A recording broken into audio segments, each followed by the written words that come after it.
வணக்கம் நண்பர்களே. நம்ம தமிழ்நாட்டில் மதுரை பக்கத்தில் இருக்கிற சிவகங்கை மாவட்டத்தில் ஒரு கோயிலில் வேலை பார்த்த 27 வயசாக அஜித்குமார் அப்படின்னு ஒரு நபரை லாக்அப் டெத் பண்ணியிருக்காங்க. அதாவது ஒரு கேஸுக்காண்டி விசாரணை பண்ணுறன்னு பேரில் அவங்கள அடிச்சே கொண்டிருக்காங்க. அதை எல்லாத்தையுமே நீங்கள் நியூஸ்லேயோ இல்லை யாருடையாவது கேட்டிருப்பீங்க. ஸோ அப்படி நடந்த ஒரு சோக கதை தான். அதாவது இப்படி நடக்குதா அப்படின்னு நம்ம படத்தில் மட்டும் தான் பார்த்தோம். இப்போ ரீசெண்டாக சொல்ல முடியாது, பட் நம்ம தூத்துக்குடி மாவட்டத்தில் சாத்தான்குளத்துலையும் அப்பாவும் மகனையும் இதே மாதிரி விசாரிக்கிறன்னு பேரில் அடித்து கொண்டாங்க. ஸோ அப்பவும் கூட இதை பெருசாக யாருமே எடுத்துக்கல. என்னதான் குரல் கொடுத்தாலும் அது பெரிய லெவலில் வெளியே வரல. ஸோ இந்த கேஸில் இந்த மாதிரி நடக்கக்கூடாதுன்னு அந்த ஜட்ஜ், அதாவது இந்த கேஸை, அதாவது இறந்ததுக்கப்புறம் இந்த கேஸ் போட்டு அந்த போலீஸ்காரங்க மேலே கேஸ் போட்டுருவாங்க.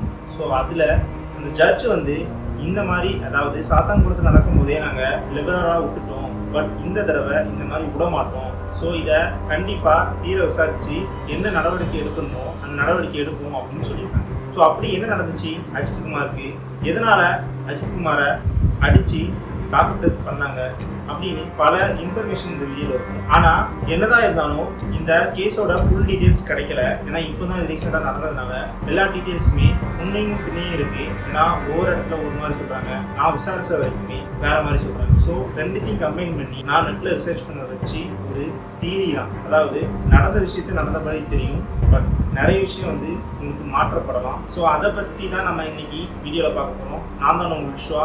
வணக்கம் அண்ட் வெல்கம் டு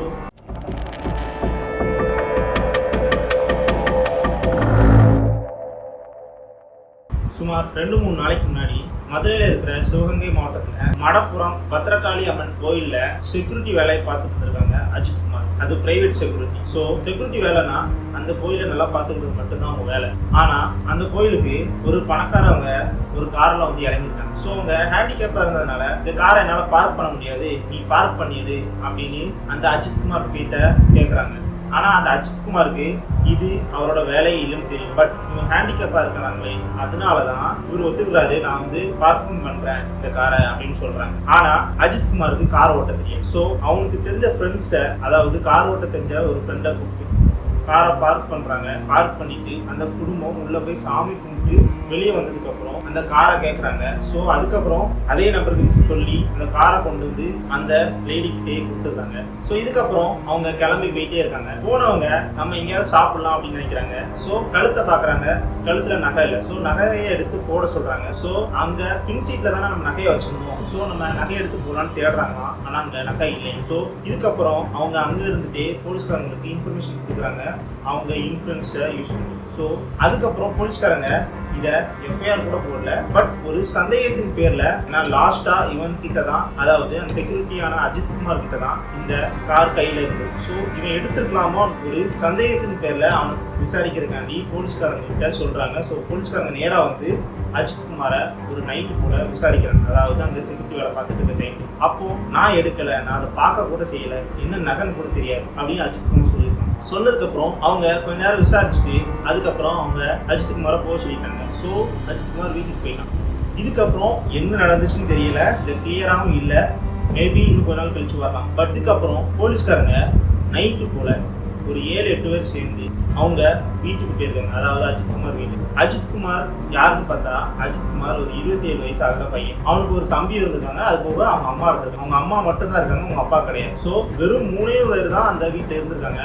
இவங்க நைட்டு கூட, அதாவது அதிகாலையில் அந்த வீட்டுக்கு போயிட்டு ஒரு 7-8 பேர் உங்களை விசாரிக்கணும் அப்படின்னு சொல்லிட்டு அவன் தம்பியையும் அது மட்டும் இல்லாமல் அஜித்குமாரையும் கூட்டிட்டு இருக்காங்க. ஸோ இதுக்கப்புறம் அவன் ஃப்ரெண்ட்ஸ், அதாவது இந்த காரை பார்க் பண்ணான்னு இருந்தாங்க, அந்த ஃப்ரெண்ட்ஸையும் கூப்பிடுறாங்க. அதோடு சேர்த்து இன்னொருத்தனையும் சேர்த்து கூப்பிட்டு போகிறாங்க. மொத்தம் 4-5 பேர்த்த அவங்க விசாரிக்கணும் பேரில் கூப்பிட்டு போயிருக்காங்க. ஆனால் கூப்பிட்டு போனவங்க நேராக ஸ்டேஷன் கூப்பிட்டு போனாங்க. அவங்க விசாரிக்கிறன்னு பேரில் ஒரு தோப்புக்கு கூப்பிட்டு போயிருக்காங்க. மாந்தோப்புன்னு சொல்கிறாங்க. அங்கே போயிட்டு விசாரிக்கிறதுக்கு பேரில் அடிக்கிறாங்க.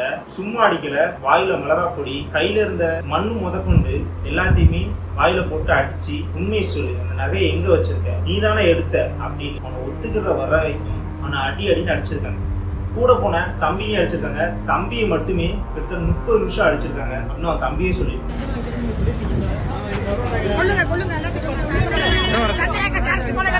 ஸோ தம்பியே 30 நிமிஷம் அடிச்சிருக்கான், அந்த செக்யூரிட்டியான அஜித்குமாரை எந்த அளவுக்கு அடிச்சிருப்பான். ஸோ அடி அடிச்சதுனாலே அவன் வலி தாங்க முடியாம நான் சொல்லிடுறேன் சார் எங்க வச்சிருக்கேன்னு அப்படின்னு சொல்றேன். இதுல முக்கியமான விஷயம், போலீஸ்காரங்க யாருமே யூனிஃபார்ம்ல வரல, டியூட்டியில இந்த மாதிரியே வராம அன்யூனிஃபார்ம்ல வந்திருக்காங்க. இதுக்கப்புறம் இவன் வழி தாங்க முடியாம சொன்ன உடனே எங்க வச்சிருக்க அப்படின்னு கேட்கறாங்க. அதுக்கு அஜித்குமார் நான் கோயிலுக்கு பின்னாடி இருக்கிற ஒரு இடத்துல தான் வச்சிருக்கேன் அப்படின்னு சொல்லியிருக்கான். சொன்ன உடனே இவனை கூப்பிட்டுட்டு அந்த கோயிலுக்கு போறாங்க. ஆனா இதுக்கு முன்னாடி இவங்க அடிச்சதுல அவனோட சட்டை கிழிஞ்சிரு. ஸோ என்னோட தம்பியோட சட்டையை எடுத்து போட்டுட்டு தான் அந்த இடத்துக்கு கூப்பிட்டு போயிருக்காங்க. அப்போ இழுத்துட்டு போகும்போது, அதாவது கார்ல கொண்டு போய் இறக்கிட்டு அங்க இருந்து இழுத்துட்டு போயிருக்காங்க. அப்போ இழுத்துட்டு போகும்போது அங்க இருந்த நெய்பர்ஸ் 2-3 பேர் பார்த்துருக்காங்க. இதை நியூஸ்லயும் சொல்லியிருக்காங்க. ஸோ இதுக்கப்புறம் அவனை கூப்பிட்டு போறாங்க. கூப்பிட்டு போய் பின்னாடி இருக்கிற அந்த ஒளிச்சு வச்ச இடத்துல அஜித்குமார் சொல்லணும்னு சொன்ன இடத்துக்கு கூப்பிட்டு போறாங்க. அஜித்குமார் சொன்ன இடத்துக்கு போனதுக்கப்புறம் அங்க பார்த்தா உண்மையிலே நகை இல்லை. இது தெரிஞ்ச உடனே கோவத்துல இன்னும் அடிக்க ஆரம்பிக்கிறாங்க. அதான் ப்ரோ அவன் சொல்லிட்டானே, அவன் வந்து நகை எடுத்துக்கான் அப்படின்னு நினைச்சீங்கன்னா அவன் நகை எடுத்தானான்னு தெரியல.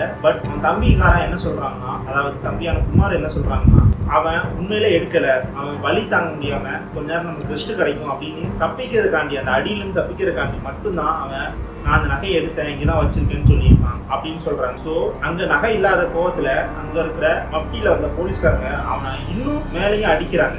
ஆனா அவங்க இழுத்துட்டு போகும்போதே அங்க இருந்த நெய்பர்ஸ் 2-3 பேர் பார்த்தாங்கனால அவங்களே இழுத்துட்டு போகும்போதே ஒரு மாதிரி நொண்டி டயர்டா தான் தெரிஞ்சாங்க அப்படின்னு சொல்லியிருக்காங்க. ஸோ ஆல்ரெடி டயர்டா இருந்திருக்கான், நொண்டி நேரம் நடந்திருக்கானா, அப்ப எந்த அளவுக்கு அடிச்சிருப்பாங்கன்னு யோசிச்சிருக்காங்க. ஸோ இங்கே நகை இல்லாதது தெரிஞ்சோன்னே இன்னும் கோவத்தில் எப்படி அடிச்சிருப்பாங்கன்னு யோசிச்சுங்க. ஸோ சரம் மாதிரி அடிக்கிறாங்க. ஸோ அங்கேயே சுருண்டு அஜித்குமார் இறக்கலாம்.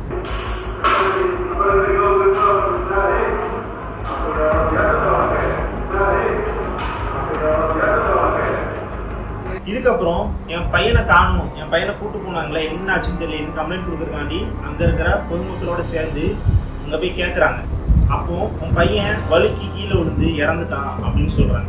ஸோ பெத்த அம்மாவுக்கு இப்போதானே என்னை கூட்டு போனாங்க, கொஞ்ச நேரத்துல செத்துட்டான்னு சொல்றாங்க, எப்படி இருக்கும்? ஸோ அப்படிதான் இருந்திருக்கு. ஆனா இன்னும் எத்தனை காலத்துக்கு தான் லாக்அப்ல இருந்து வலிக்கு விழுந்து இறந்துட்டாங்கன்னு சொல்லுவாங்க தெரியல. படத்துலேயே ஆல்ரெடி நம்ம நிறைய பார்த்துட்டோம். இந்த சாத்தான்குளம் முதற்கொண்டு அங்கேயும் அப்படித்தான் சொன்னாங்க, பாத்ரூம்ல வலிக்கும். ஸோ அதே மாதிரி தான் இங்கேயும் வலிக்கு விழுந்துருக்காங்க. ஸோ இதுக்கப்புறம் இங்கே இருந்த ஜட்ஜு, அதாவது இந்த கேஸை விசாரிச்ச ஜட்ஜு வந்து என்ன சொல்றாங்கன்னா, இந்த கேஸ் அதாவது ரீசெண்டாக நடந்த சாத்தான்குளத்துக்கோட கேஸ் மாதிரி நாங்கள் ஈஸியாக விட மாட்டோம், இந்த கேஸை நாங்கள் போலீஸ்காரங்க என்ன பெரிய ஆணா இருந்தாலும் நாங்கள் விசாரிப்போம் அப்படின்னு சொல்றாங்க. ஸோ இதுக்கு நீதி கிடைக்குமான்னு தெரியல. ஏன்னா இப்போ ரீசெண்டாகவே தமிழ்நாட்டில் நிறைய இடத்துல நீதி கிடைக்காம போயிருக்கு. ஸோ இந்த கேஸுக்கு என்ன நீதி கிடைக்கும் தெரியல. இந்த கேஸில் இது வரைக்கும் இவ்வளோ தான் டீட்டெயில் கிடைச்சிருக்கு. இது போக ஃபர்தராக ஏதாவது டீட்டெயில் கிடைச்சுன்னா கண்டிப்பாக நான் ஃபர்தராக இன்னொரு வீடியோ கண்டிப்பாக போடுவேன். ஹலோ எம்டிஎஸ், இந்த கேஸை பற்றி நீங்கள் என்ன நினைக்கிறீங்க? போலீஸ்காரங்க நீங்களை பார்த்தா பயப்படணும் அப்படின்னு சொல்கிறாங்க. உண்மையில போலீஸ்காரங்களை பார்த்தா பயப்படணுமா இல்லை மரியாதை கிடைக்கணும்? என்ன கேட்டால் கண்டிப்பாக மரியாதை தான் கொடுக்கணும் அப்படின்னு தோணும். அப்படிதான் நான் நினைச்சுக்கேன். ஆனா இப்படிலாம் நடந்துச்சுன்னா கண்டிப்பா மரியாதை தோணாது, பயம் தான் வரும். ஆனா எந்த மாதிரி பயம் வரணும்? ஒருத்தர் தப்பு பண்ணானா அவன் போலீஸ்காரனை பார்த்து பயப்படணும், நான் ஏன் பயப்படணும்? ஆனா இவங்க பண்றதெல்லாம் பார்த்தா பொதுமக்கள் போலீஸ்காரங்களை பார்த்தா பயப்படுறாங்க. நான் என்ன சொல்ல வரேன்னா, போலீஸ்காரங்களை பார்த்தா பயம் வரக்கூடாது, ட்ரஸ்ட் ஃபீல் ஆகும். நம்மளுக்கு ஒரு விஷயம், நமக்கு ஒரு ஆபத்துனா போலீஸ்காரங்க வந்து ஹெல்ப் பண்ணுவோம், போலீஸ்காரங்க முன்னாடி இருப்பாங்க அப்படின்னு ஒரு நம்பிக்கை வரும். ஆனா நடக்கிறது உள்ள சிச்சுவேஷனை பார்த்தா போலீஸ்காரங்க பொதுமக்கள் பார்த்தா பயப்படுவாங்க, ஏன்னா நம்ம உயிர் எடுக்கணும் அப்படின்னு ஒரு பயம் வர்ற அளவுக்கு பண்ணிட்டு இருக்காங்க போலீஸ்காரங்க. போலீஸ்காரங்களை பார்த்தா ரவுடியோ இல்லை பிட்பாக்கெட்டோ, அதாவது ஒரு தப்பு பண்றான்னா கண்டிப்பா போலீஸ்காரனை பார்த்து பயப்படணும். பொதுமக்கள் ஏன் பயப்படணும்? ஏன்னா அப்படிதான் மாற்றி வச்சுருக்காங்க சொசைட்டியே. அப்படிதான் படத்தில் முதற்கொண்டு அப்படிதான் காட்டுறாங்க. ஸோ இது என்ன கேட்டிங்கன்னா, போலீஸ்காரங்களை பார்த்து நம்ம பயப்படக்கூடாது, போலீஸ்காரங்களை பார்த்தா நமக்கு நம்பிக்கை வரும். அப்படின்னா தானே நம்ம ஒரு கேஸ் கொடுத்தா நமக்கு தீர்வு கிடைக்கும். இவங்ககிட்ட போயிட்டு நமக்கு என்ன பிரச்சனைன்னு சொன்னால் அவங்க நம்ம தீர்த்து வைப்போம் அப்படின்னு நமக்கு ஒரு நம்பிக்கை வரணும், ட்ரஸ்ட் ஃபீல் ஆகும். ஸோ அப்படிப்பட்ட போலீஸ்காரங்க இப்படி விஷயத்தெல்லாம் பண்ணும்போது எப்படி ட்ரஸ்ட் ஃபீல் ஆகும்? யாரையாவது ரேப் பண்ணிட்டாங்க, அவங்கள போய் கொண்டுட்டாங்க அப்படின்னு சொன்னால் கண்டிப்பாக நம்ம பெருமைப்படுவோம். ஆனால் அதே இது எடுத்தானே தெரியல, இன்னும் வரைக்கும் அந்த நகைக்கு எங்க போச்சுன்னு யாருக்குமே தெரியும். ஆனா அவனை கொண்டுட்டாங்கன்னு மட்டும் தெரியுது, கேட்டா வலிக்கு விட்டாங்க. இது எந்த அளவுக்கு உண்மைன்னு தெரியல. பட் ரீசெண்டாக நடக்கிறத பார்த்தாலே போலீஸ்காரங்க மேல உண்மையில பயம் வருது. ஆனா எந்த மாதிரி பயம்னா, நான் தப்பே பண்ணலாலும் உள்ள பார்த்தா பயம் வருது. இது உங்களுக்கும் நல்லது கிடையாது. போலீஸ்காரங்க இருக்கிறதே வேஸ்ட் ஆயிடும். இப்போ போலீஸ்காரங்க இருக்கிறதே ஒரு தப்பு பண்ணா தண்டனை கொடுக்கணும், தப்பே பண்ணாததுக்கு தண்டனை கொடுக்கணும். அப்புறம் காசு இருக்குங்கிட்ட ஒரு மாதிரி, காசு இல்லாதவங்கிட்ட ஒரு மாதிரி. என்ன சொல்றது? என்னோட கருத்து தான். இதில் ஏதாவது தப்பாக பேசியிருக்கேன் ப்ரோ, இதெல்லாம் நீங்கள் மிஸ் பண்ணிட்டீங்கன்னா கண்டிப்பாக கமெண்ட் பாக்ஸில் சொல்லியிருக்கோங்க. நான் அடுத்த இந்த வீடியோட ஃபுல் டீட்டெயிலோட கண்டிப்பாக இன்னொரு வீடியோ போடுவேன், அதில் கண்டிப்பாக எல்லாத்தையும் சொல்கிறேன். நான் அடுத்த ஒரு இன்ட்ரெஸ்டிங்கான வீடியோவில் வர வரைக்கும் நான் தான் உங்களுக்கு